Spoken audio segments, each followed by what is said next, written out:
This is the emergency alert system. The following message is transmitted at the request of the United States Department of Homeland Security. This is a nationwide emergency. A highly aggressive viral outbreak has spread across the United States. Multiple states report loss of operational control in major cities.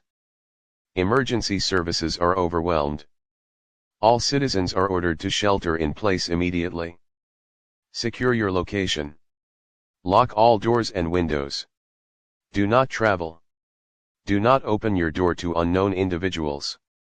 Remain indoors at all times.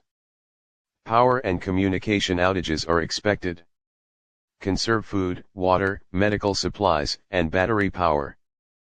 Further federal assistance may be limited. Remain calm and prioritize your safety. This concludes our emergency transmission.